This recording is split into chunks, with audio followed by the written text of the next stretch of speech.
آج ہم جس فلاسفر کے بارے میں گفتگو کریں گے اس کا نام ہے زینو آف ایلیا۔ زینو ایلیا شہر جو یونان کا ہے وہاں کا رہنے والا تھا اور پارمینیڈیز کا شاگرد تھا۔ زینو آف ایلیا کا جو فلسفہ ہے وہ اپنے استاد کے دفاع میں یا ڈیفنس میں ہمیں ملتا ہے۔ پارمینیڈیز نے یہ کہا تھا کہ جو ریئلٹی ہے وہ بینگ ہے، بینگ از، اور کوئی موشن کوئی تبدیلی ایگزسٹ نہیں کرتی۔ جو تبدیلی ہے یا موشن ہم اپنے ارد گرد دیکھتے ہیں وہ ہمارے سینسز کا دھوکہ ہے یا ایلوژن ہے۔ چنانچہ زینو آف ایلیا نے بھی یہی فلسفہ بیان کیا۔ اس نے اپنے استاد کے فلسفے کو پروموٹ بھی کیا اور اس کا دفاع بھی کیا۔ زینو نے یہ کہا کہ جو تبدیلی ہے وہ ایگزسٹ نہیں کرتی، تبدیلی ایک لاجیکل کنٹرڈکشن ہے۔ اس نے اس لاجیکل فیلسی کو یا کنٹرڈکشن کو ثابت کرنے کے لیے پیراڈاکسز دیے۔ اس نے 3-4 ایگزامپلس دیں جس سے یہ ثابت ہوتا ہے کہ جو تبدیلی ہے وہ لاجیکل گراؤنڈز پہ ایگزسٹ ہی نہیں کرتی۔ فار ایگزامپل اس کا پہلا جو پیراڈاکس ہے اس کو کہتے ہیں ایکلیس اینڈ ٹورٹس، یعنی ایکلیس اور کچھوا۔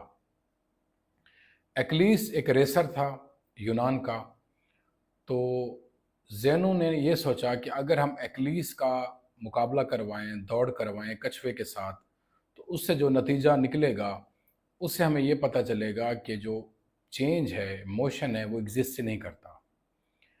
اس نے کہا کہ ایکلیس اور کچھوے کے مقابلے کے لیے پہلی شرط یہ ہے کہ ہم کچھوے کو 90 میٹرز کا ایک ڈسٹنس طے کرنے دیتے ہیں، یعنی کچھوا 90 میٹر سے سٹارٹ کرے گا اور ایکلیس 0 میٹر سے ریس کو سٹارٹ کرے گا۔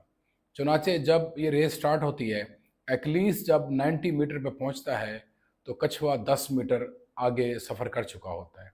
پھر ایکلیس جب 10 میٹر کا فاصلہ طے کرتا ہے تو کچھوا مزید 10 میٹر آگے فاصلہ طے کر چکا ہوتا ہے۔ چنانچہ زینو نے یہ ثابت کیا کہ اسی طرح انفینائٹ سفر کرتے رہیں گے، یہ دونوں دوڑتے رہیں گے، کبھی بھی ایکلیس کچھوے کو نہیں کراس کر سکتا یا اس کو نہیں مل سکتا۔ اس کی اگزامپل یہی ہے، جیسے ہم آج کی ریئل لائف اگزامپل دیکھیں، جیسے واٹس ایپ آپ چیک کر رہے ہوں اور ایک میسج آئے تو آپ اس کا جواب دینے کے لیے ٹائپ کریں، دوسرا آ جائے، پھر ٹائپ کریں، تیسرا آ جائے، اسی طرح آپ جتنے بھی گھنٹے بیٹھے رہیں یہی ہوتا رہے، تو اس طرح آپ کبھی بھی اس میسج کا جواب نہیں دے پائیں گے۔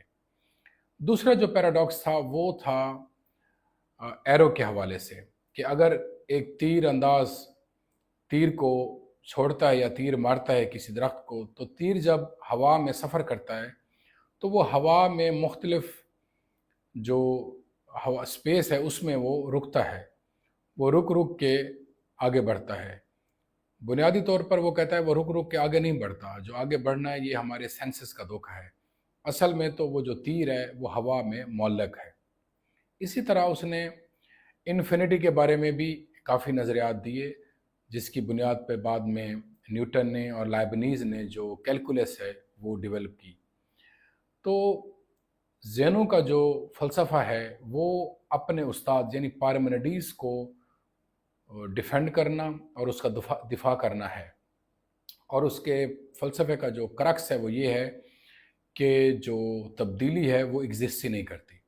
اس کے علاوہ ایک اور چیز اہم جو زینو نے کی، جو آج بھی فلسفے کی تعلیمات میں ہمیں نظر آتی ہے، وہ اس کا ایک نظریہ تھا ریڈکٹیو ایڈ ابسرڈم، یعنی کسی بھی فار ایگزامپل کوئی چیز ہے، کوئی آرگومنٹ ہے، اس کو اس حد تک ڈسکس کرنا یا نیچے لے جانا جب وہ اس کے نتائج میں ہمیں کمزوری نظر آئے۔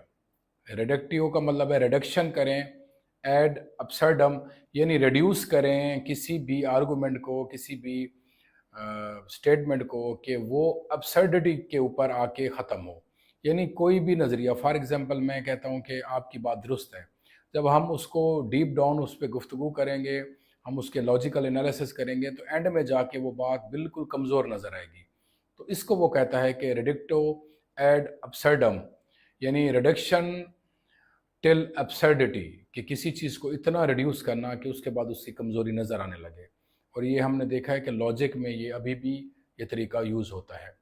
چنانچہ زینو کا کوئی زیادہ اور فلسفہ نہیں ہے. اس کا فلسفہ چینج، موشن، میتھمیٹکس، انفینٹی اور اسی ریڈکشن آف ایبسرڈیٹی کی طرف جو ہے نا وہ فلسفہ اس کا ارد گرد گھومتا ہے.